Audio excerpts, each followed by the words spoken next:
Okay, good morning. I'm going to ask you to introduce yourself. So, Michelle, can you tell me about your background? Love to. I am Michelle Peroo. I am an integrative pediatrician, and my background is actually in emergency medicine for children. And I evolved my career with evolving children's health issues. Keep changing, not static.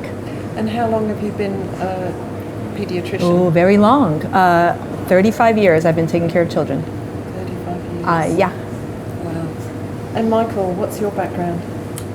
Yes, I run a research group where we look at human gene structure, organization in DNA, and particularly the mechanisms that control genes. And based on that, those discoveries, we've been able to develop, contribute to the development of human gene medicines for gene therapy application. And part and parcel of that research is, of course, the use of genetic engineering technology. We couldn't do anything without it. So you actually use genetic engineering technology for medical purposes and research purposes? That's right. So we do it for research purposes with potential clinical application. And we use genetically modified organisms across a very broad spectrum, from viruses, bacteria, yeast, human cells in the laboratory, and animals as well. So you must have seen a huge amount of change in the understanding or the development of the understanding of genes and how they operate. Oh, completely. I mean, compared, our understanding of gene organization and control today is on another level, another planet, literally, compared to what it was like in the early 80s when the first genetically modified organisms such as plants were being generated. In those days, we hardly knew anything about how precise gene organization is, and we knew nothing about the very complex integrated networks of control that we now know exist. And so the idea of treating genes as isolated units of information that can be moved between organisms in a totally predictable way is actually completely out of date with the science. And can you very briefly tell me what epigenetics is? Yes, epigenetics, epi means above, so epigenetics literally means above genetics. And that means the layers of, molecular layers of control that are above the genetics, that is the DNA. Our genes, which carry the information for the structures and functions of our body, are within DNA, but all genes are controlled, how they're switched on and off. And if they're switched on, they're also like a rheostat. You know, when you turn on a light, if you've got a rheostat, you can fine-tune the level at which the light is on. Well, genes are like that as well. It's not just an all on and off situation. They're on and then they're fine-tuned. And the epigenetic layers that sit on the genes are what are fine-tuning the totality of gene function within a given cell type. And can food affect that? And can the chemicals we're exposed to affect that control of the genes? And this is the most exciting development in molecular biology in recent years. The fact that external factors such as diet, environmental chemicals, household chemicals, and even behavior, your psycho-emotional status, can actually impinge upon the functioning of our genes, working through these epigenetic layers of control. So that means that your diet and what it may contain actually can directly influence the workings of your genes for better or worse. And that includes natural nutrients, by the way, so such as antioxidants and other factors in your diet which are positive, but also, regrettably, the very low levels of pesticides, pollutants that may be in our diet, can also adversely affect our gene function through disturbing the epigenetic layers of control. You know, Michael, this is very important in terms of clinical interface between science and clinical medicine. This is one of the most difficult things I tell patients, because they say, it's my genetics, I can't fix it. I say, yes, you can. You don't have to manifest your genes. I explain epigenetics to my patients simplistically, and that with these alterations of lifestyle, you can make changes. So it's a very positive thing. So that's the interface between science and clinical medicine. Very much so. And what's further, in a way, worrying on one level about our epigenetic discovery, or pervasive epigenetic mechanism of gene control is that changes that you can acquire in life through mechanisms that are completely unknown in detail at the moment can be passed down the generations. So it won't just affect you, in other words, what you eat, not just affects your health status, for example, but also a change that comes about in your life may be passed down to your children, grandchildren, and so on. The positive message from this, again, however, is that unlike the genetics that we inherit, as Michelle just said, people can just say, "Oh, I'm fated for this because it's all in my genes." But actually, that's not the case with epigenetics. Epigenetics is dynamic. It is constantly responding to the inputs that we subject ourselves in our life, whatever lifestyle and diet. So if through bad habits in the past, our epigenetics has been put in balance, it's out of balance and we've caused gene function that gives rise to illness, we could actually reset it. With the right lifestyle interventions, we can reset it.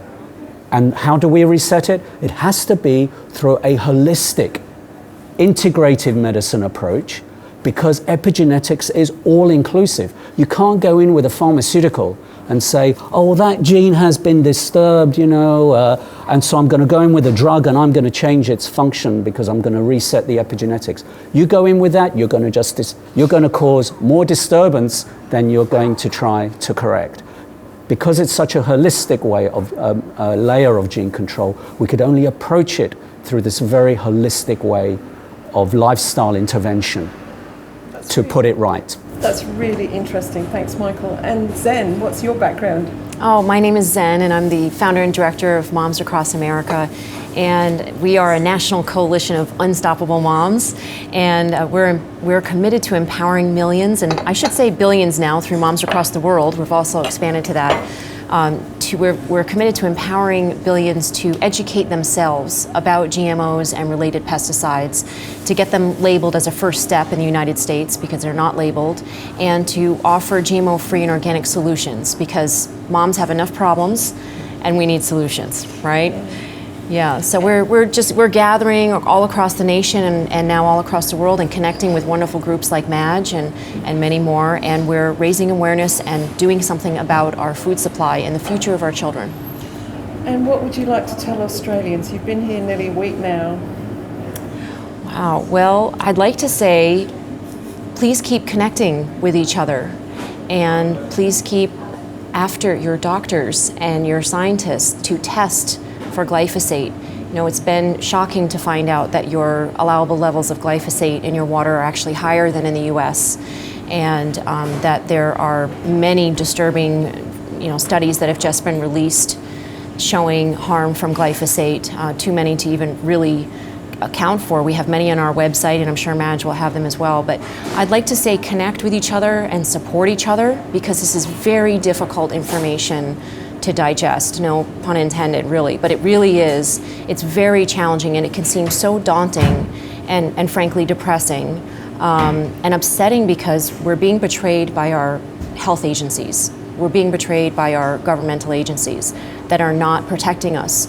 So we really need to come together and work together and communicate this as much as possible and share it and support each other and get out there and buy organic. Moms buy 85% of the food. That's why our focus is on the moms. We want to amplify the voice of the moms and the effectiveness in this cause to have healthy food and a healthy future. So we just ask people to tell moms about GMOs and glyphosate and get the word out there and stop buying GMOs and glyphosate. What Zen touches upon is very important in my practice.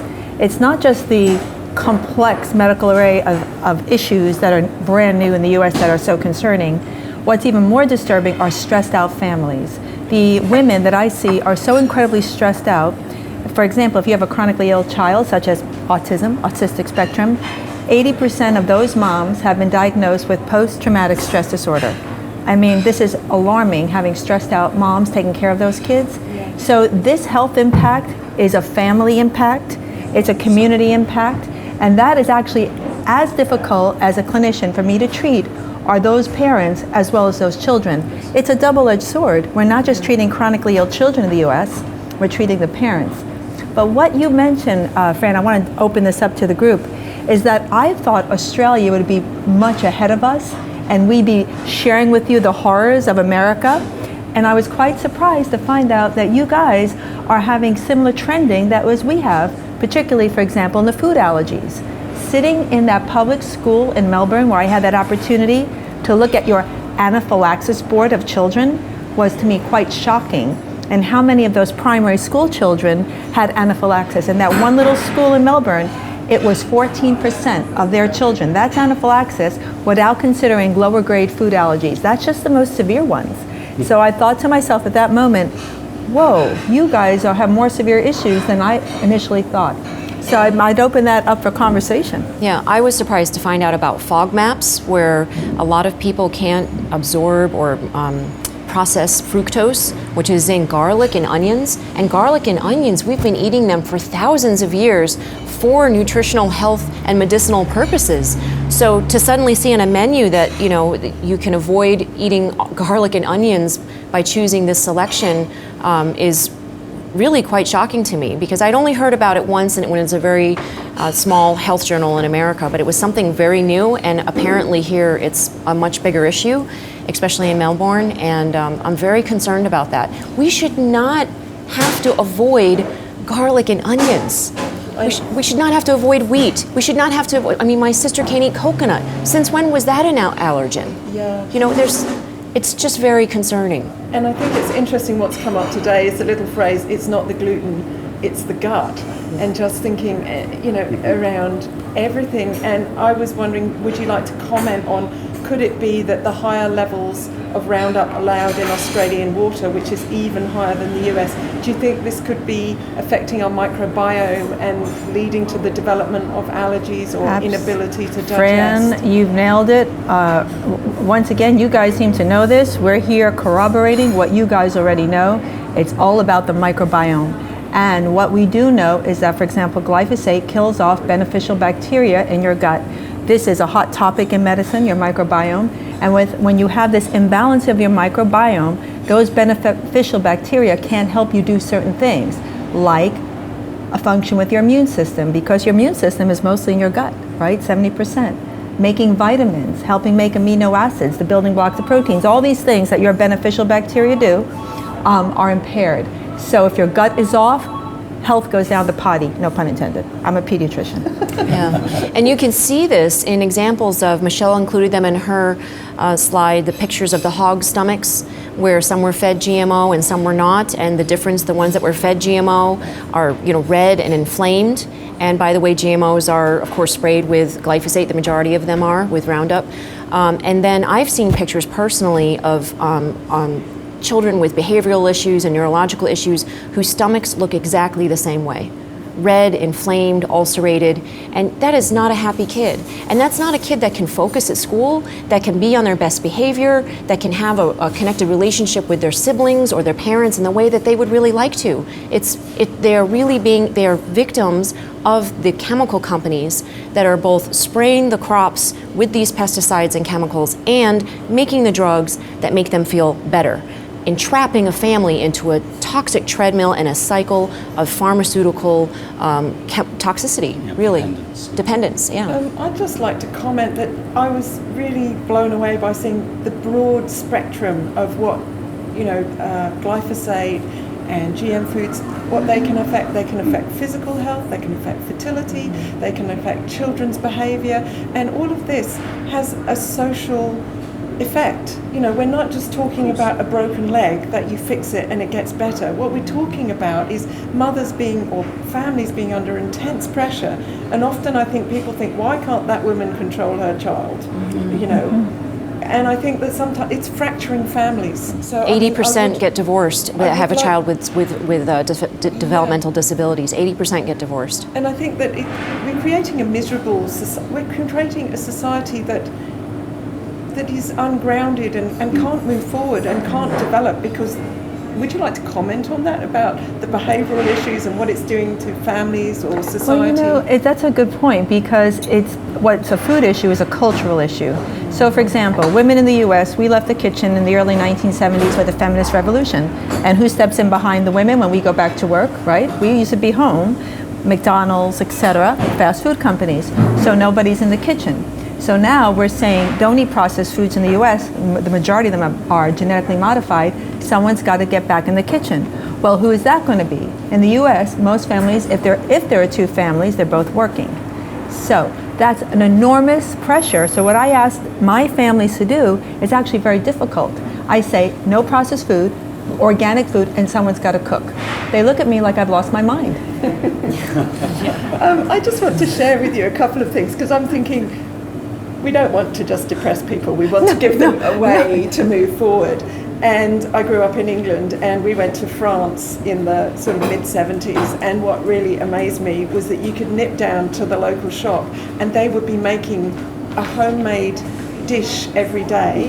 The entire village would appear with their saucepans and it would be ladled in. It was the best holiday my mum ever had. My dad was ordering 100 sausages when he meant 5, but he was having fun with French. But what it meant to me was it was local, it was seasonal, and it was homemade, and it didn't mean that women had to spend all their time in the kitchen. Right. Yes. So I would think I would like. Well, that was community. Comments. That's community coming together, and unfortunately, in a lot of urban communities, especially, we're missing that right now. A lot of us are transplants. We've moved away from our mothers. We don't live near our sisters. I know I don't.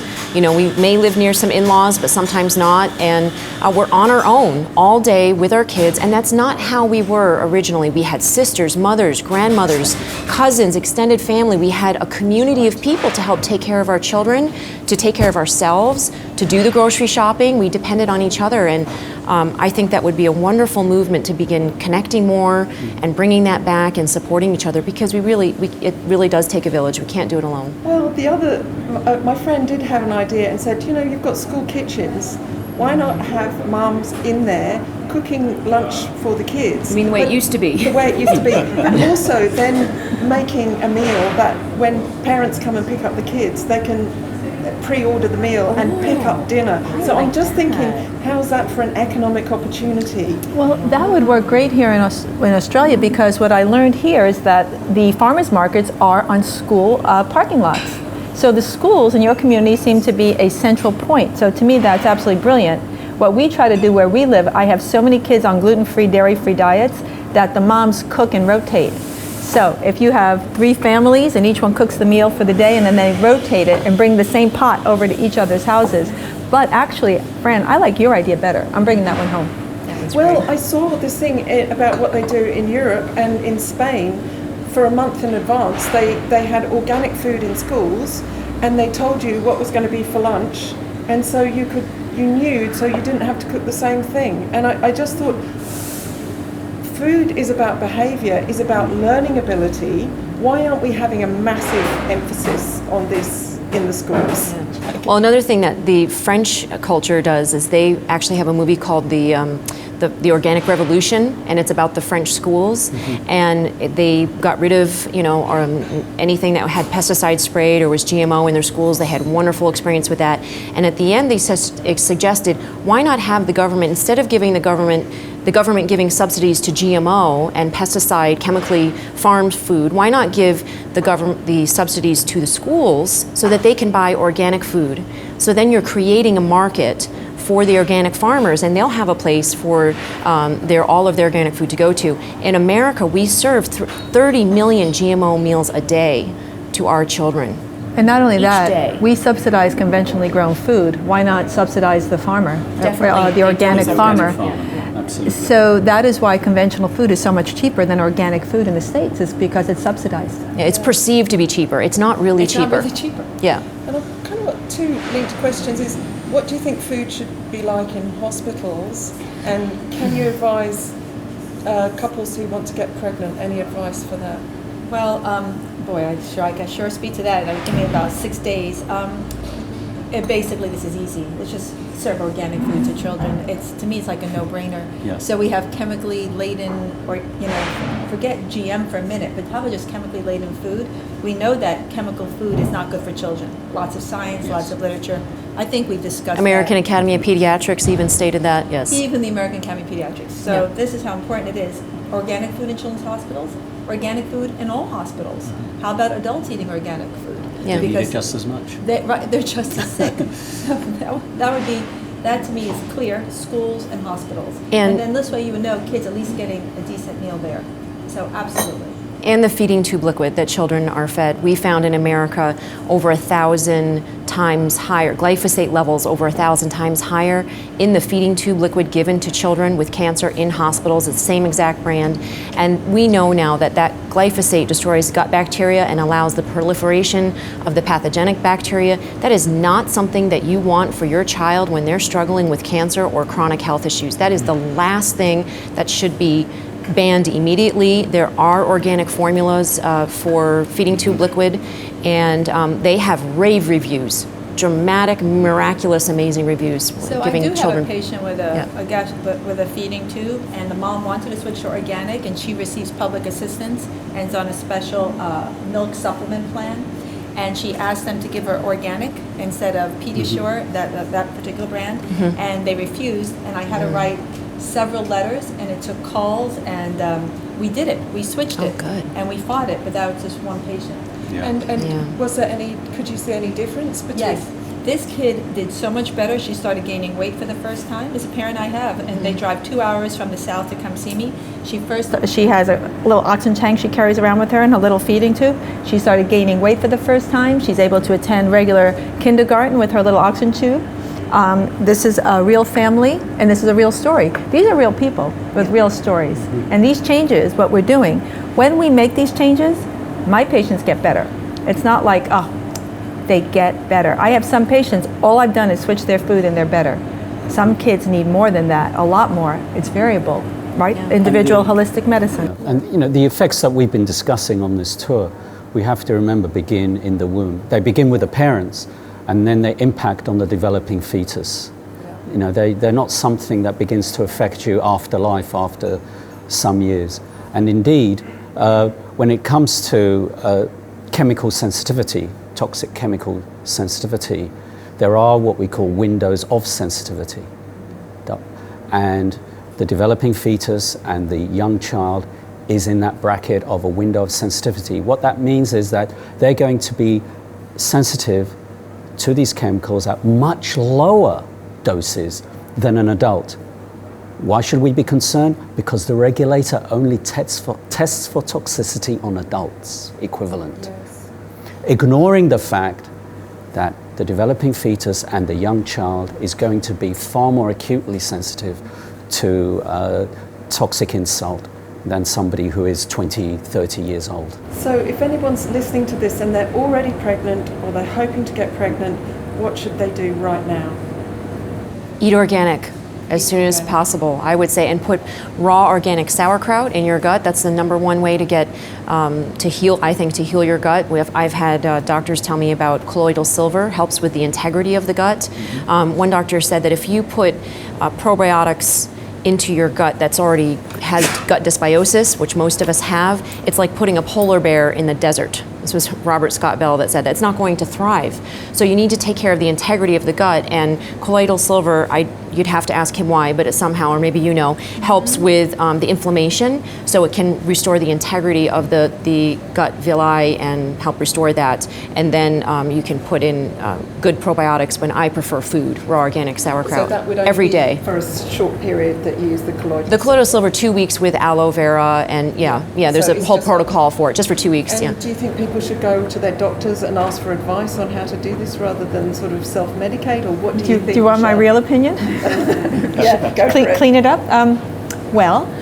The Western community might have been a bit reluctant in this arena. Perhaps you want to go to the integrative community, integrative physicians, naturopathic physicians, Chinese practice medicine, TCM practitioners, etc. People who have a more integrative approach to this issue. There are very simple ways to clean up to more complicated. Depends on the individual. I agree with Zen. Organic food. For those people who want to take it a bit further, fermented food and or probiotics. For those of us who like to take it a bit further, perhaps they have more health issues, what we like to do is recommend detoxification programs. We do cleanouts with various supplements, herbs, cilantro, different green drinks you can take, and it's not complicated, and you can do it at home. This is not rocket science. This is not as hard as going around the internet. This is much easier than that. So, and then we can even take it further than that. And we use various tools in our toolbox for those of us who do integrative medicine to get people healthy, and we recommend 3 to 6 months prior to conception, for sure, to do a clean out. Mom and dad. So many people just focus on mom. It's a dad too who needs to be cleaned out as well. Women seem to be a little more health focused than men often are, particularly in the US. Moms will say, got to do this, and dads come kicking and screaming. Both people have to clean up. Yeah. Very important. And what about the water? Would anyone like to comment on what we rather shockingly found out this week about Australian water and Roundup levels?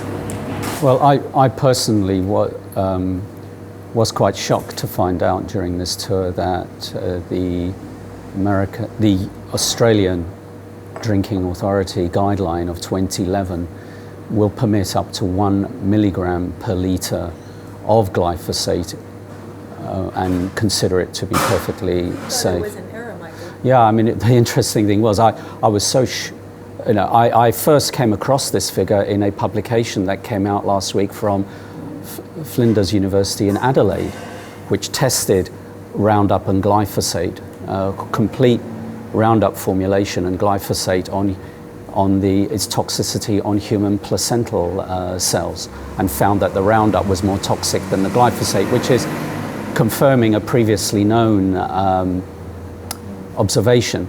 But they found that the toxicity began at a level that was below the Australian permitted drinking water level of 1 milligram per litre, which is 1 part per million. And when I first saw that, I thought it was a mistake, because it struck me as so astronomically high that they must have got it wrong, and it had to be 1 microgram, 1 part per billion, rather than 1 part per million. But no, when we checked it up with the official documentation, it's correct. And this makes it even higher than what I thought was astronomically high before in the United States, which was 700 parts per billion. So for me, I'd like to know on the basis of what safety evidence the Australian regulator has said, has set this level of exposure, because I'm not aware of any any evidence that says that's a safe level to be consuming in your drinking water, bearing in mind that we will be absorbing pesticides like glyphosate from drinking water far more efficiently than from food. The residue levels in food are set much higher. 25 parts per million for sugar, 40 parts per million for oils. Our animals are eating 400 parts per million sprayed on their grains. So, you can imagine what's in their meat or in their blood or in their urine. And I asked that question. I haven't seen any safety studies showing that, the EPA and all these government agencies are saying we have plenty of safety studies showing the safety of glyphosate and Roundup. And so I asked, and I did a Freedom of Information Act in America, and I got studies back showing, for instance, oysters have, the result was for oysters after 4 days, a toxicology study, 96 hours, that most of them were closed and not feeding. That's akin to a coma. Frankly, I have a hard enough time feeding my kids. Just imagining something closed and not feeding is, I'm wondering, and you're seeing a lot of pickiness going on, right, today with parents. Their kids just won't eat certain foods. Yeah. So it's very concerning. That does not show safety to me. No. And that picky eating thing, I want to talk about that, because parents don't know what to feed their kids, because we have so many picky eaters. Yeah. And years ago, I used to say kids won't starve to death, they'll eventually eat. That has changed. I have some children who will not eat. They're so picky. But for days even. For days. And so when you test these kids, they have leaky gut, intestinal inflammation, all the things we're talking about, abnormal biome. They also have very low levels of nutrients, particularly zinc. And we know that glyphosate is a chelator, finds minerals, right? When you check these kids, let's say zinc levels, and you find that they're extraordinarily low, you give them nutrients as you do other things, and you repair particularly zinc, the pickiness goes away. I've seen it in picky eaters, anorectics, who have gotten better with nutrients and some other work as well. So these minerals are absolutely necessary for various neurocognitive function, brain function, right? So brain's inflamed, gut's inflamed. You can't separate these two.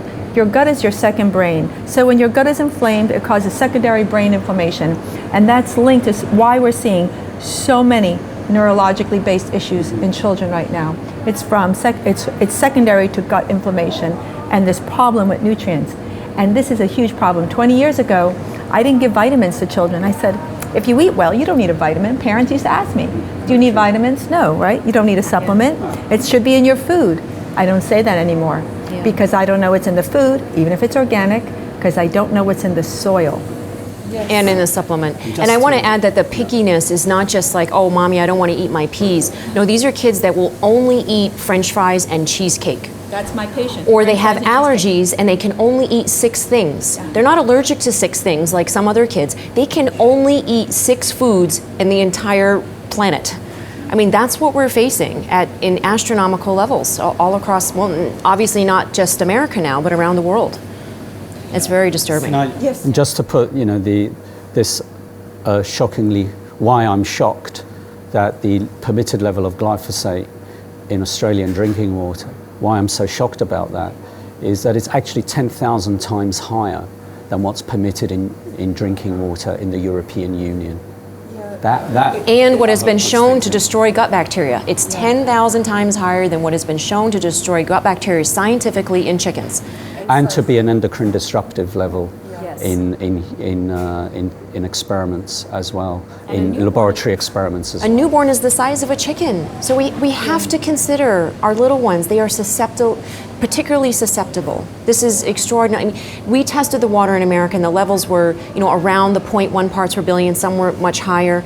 And so some would say, well, this is much lower than what is the allowable levels, right? So I'm sure you're very concerned as Australians that your allowable levels are much higher. But any level is unacceptable. Even if it's below the level that has been shown to destroy gut bacteria, because we know now that it's starting to accumulate. In addition to that, then, it's not just the glyphosate. What we haven't studied at all in children, or anyone for that matter, is the chemical toxic soup. So we know, everyone reports that same study that was done by Environmental Working Group, placental blood had 260 chemicals in the newborn. So we have no studies looking at that chemical soup and the effect. So glyphosate alone is bad enough. But can you imagine this combination of chemicals with no scientific data? To me, that's a travesty. So these kids are born polluted. Yeah. And as a mother, that is chemical trespass. I did not say that glyphosate could be in my son 8 times higher than is allowed in the drinking water in Europe. That wasn't labeled. I didn't make that choice. I didn't say okay to that. Yeah. The regulators are failing the people in their safety evaluation of chemicals in multiple ways. One is that they are only working according to a principle of the dose makes the poison, and ignoring the possibilities of endocrine disruptive mediated toxicity at seriously low levels of ingestion, as we do for many chemicals. Secondly, they ignore to evaluate combinations, the things that we've been discussing just now that worry us so much. No chemical is ever evaluated for its safety in combination with any other. They're only evaluated on their own. That is not the way that we are exposed to. That's not reality. That's not reality. And lastly, the regulator will only evaluate in long-term animal feeding studies the so-called active principle of a pesticide, a chemical. We've been talking about Roundup today. The active principle is glyphosate. On long-term evaluation is only with the glyphosate alone, rather than the complex mixture of chemicals that actually makes up the agricultural or domestic formulation of Roundup. And we now know that these extra chemicals in the formulations, these so-called adjuvants, can be far more toxic than the active principle that's evaluated for safety alone. So I'm afraid our regulators are they're decades out of step with the science. And as a result, they're literally putting everyone's safety at risk. When we try to find out what those inert substances are in the US, we're told it's proprietary information, and we can't find out. We've tried. Our mom's group up north in California, we tried to find out, and we're told it's proprietary. Whichever agribusiness company owns it, we can't find out. So we have no idea what. You have to basically take a sample and analyze it for yourself, which is what we're doing. Yeah, Well, and when I sat in front of the EPA, and they said that they have safety studies showing the safety of glyphosate, and I said, well, you don't have any safety studies on humans. And they said, well, no, it's not ethical to test pesticides on humans. And I said, well, if it's not ethical to test pesticides on humans, it's not ethical to allow them in humans through our food. And they looked stunned, and they're like, well, then we couldn't approve any any chemicals. I'm like, well, no, you couldn't. They think, he said to me literally, our job is to approve chemicals. That's what he first said. And, protect the health of the people and the planet. The first thing he said was his job is to approve chemicals. I say that is not their job. They're the Environmental Protection Agency, not the, approve pesticide approval, whatever, agency. This is completely backwards. It's chemical over health, profit over health. Profit over people. Profit over people. You had a bit of a win because I think the EPA are going to be testing breast milk. Is that correct? Yes. So we tested for the first time in the world with the support of Sustainable Pulse, American mothers' breast milk. We had 10 supporters who very generously paid for the FedEx charge to send in their own breast milk. And these are busy moms, with multiple kids. So really hats off to them for making this possible. And 9 out of 10 of them were Moms Across America supporters. So they were avoiding GMOs and glyphosate. One of them was a friend of a supporter, and her levels happened to be the highest, 166 parts per billion of glyphosate in her breast milk, which is 1,600 times higher than has been shown to destroy gut bacteria in chickens. So astronomical. And so when we brought this to the EPA, well, first of all, 10,000 of us called them in 3 days, and that was really great, and we got them to have a meeting with us. At the meeting, of course, they said they would not revoke the license of glyphosate or even put out a letter saying that pregnant mothers or women who are trying to get pregnant should eat organic and avoid pesticides, even though the American Academy of Pediatrics states that pesticides are harmful to children and should be avoided. They would not put out a statement after knowing that there is glyphosate in our breast milk. They tried to refute it. They tried to say, oh, well, it's not this kind of study or that, not enough women. And I said, you cannot sit there and tell me that we didn't find glyphosate in breast milk. We're moms. It took us a couple of weeks, $1,200 somebody helped us out with, and we found it. Shame on you for not doing your own testing. Where are you in this? And so they heard us, they listened, they stayed there, and a couple of months later they said, just on a phone call, like they didn't send out a letter or anything, I had to confirm it from a couple of different places, that they actually are testing and analyzing glyphosate in breast milk. We shall see, though, however, our new Senate and Congress has gutted the EPA about $60 billion. So we will see if that happens. But the word is that Monsanto themselves are actually testing a considerable number of breast milk samples for glyphosate as well. Have you got any advice for Australian women on what we should do? Well, absolutely. Eat organic, first of all, and I would contact labs and scientists. There are some wonderful scientists that you're aware of that are going to be working on getting some glyphosate testing happening here. Connect with each other, support each other, and don't let the stress of this stop you. First of all, it can be very overwhelming. I was depressed for days. I'm sure all of us have our moments of just, crying and depression. But don't let that stop you. Just do one thing a day.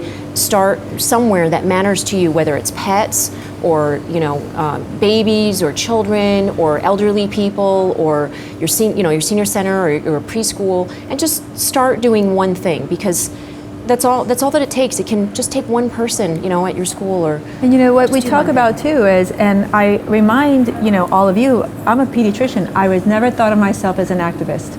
I got literally roped in by my mom's group and said, we need a pediatrician, you'll do.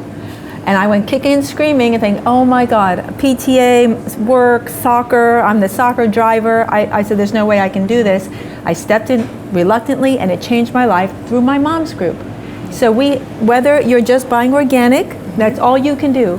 Or maybe like our mom's group, we're in Sacramento, in our nation's, in California's capital. filing lawsuits and other fun things that what we do, and we're doing that. Maybe you can't do that, all kinds of but things, if you can't do that, you can get involved with a bigger organization. It's called grassroots activism. That's what we're doing, because we see, as Michael so beautifully puts, our regulators aren't watching out for us. The EPA has certain other ideas of who should be protected in America.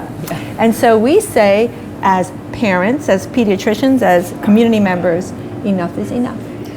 And I'd just like to ask you, all of us have become accidental activists. Yes, that's right. That's not my intention at all. It was nobody's intention. And now you are accidental activists.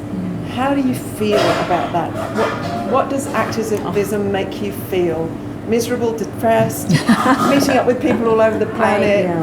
I would have to say that it has been such a gift to be able to get to know people like you and all of you around the world now. It's just extraordinary. I never would have met such caring, amazing, committed, intelligent, and fascinating people if it wasn't for the greed of, Monsanto and Syngenta and Dow and Bayer and all these other companies, I don't want to thank them, but I am very, very grateful to be able to connect with all of these people and to be able to do something that matters to me and actually have it make a difference and to empower other people to just to have sort of a clearinghouse with moms across America and moms across the world and whatever other groups that are created to have a place for them to go to where they can relate to what's going on.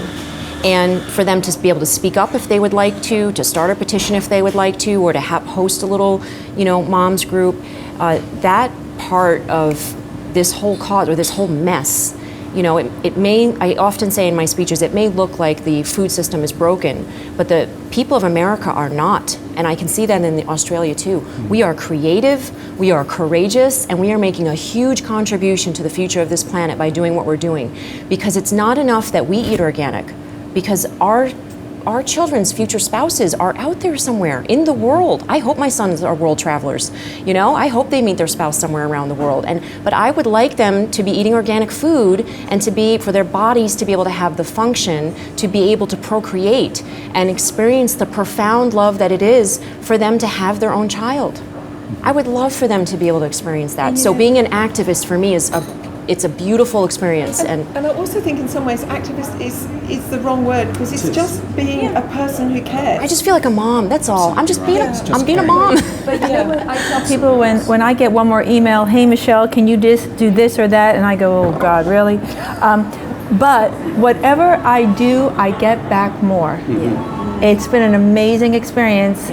I've gotten out of what I do so much more than actually what I put in. It's an incredibly gratifying experience. And whatever I can offer, what you receive is greater. And to everyone who gets active in whatever group you do, the reception is phenomenal. You learn more, you gain more, and community is powerful. You don't feel alone in this journey. You feel connected, and connection is what humans want. We want to be connected in community. And so how do you do that? And this is what we've done. Not only that, we've stepped across the aisle. Republicans and Democrats need to do this, but we have stepped across the aisle into Australia. And I can't believe that we now have this Australian connection. I didn't think about Australians that much back home. And now I'm thinking all about Australians. You permeated my consciousness. I guess there will be some that would call me an activist, but for me, the activism that I embrace is just simply being true to the science. Yes, I'm a human being first, and I'm a scientist second. And in my capacity as a scientist, I feel all I'm doing is using the evidence. And when I'm true to that scientific evidence, it's very clear what I need to stand for and what my conscience says I need to oppose.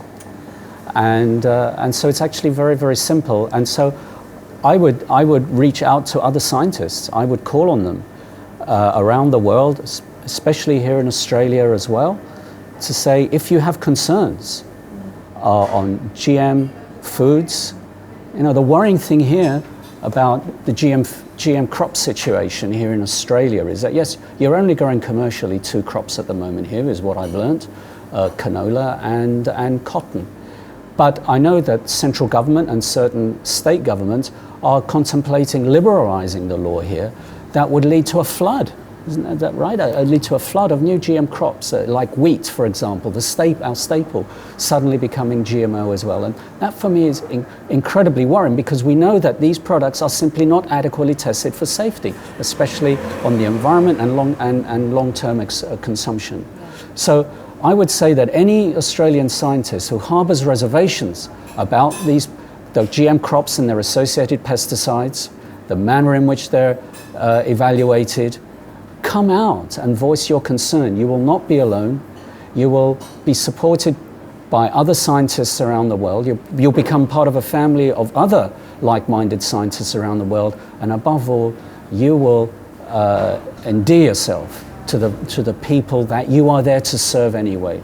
The people of society will look to you in a very loving manner, because you've had the courage to come out there and support them, to represent them, to stand for their safety rather than just, for company profit. So what you're hearing, such a beautiful statement, Michael. And I just want to say that Michelle lent me a junkie detective book, and in the front of it there is a quote from Rabelais, who said, "Scientists without conscience means a loss of the soul."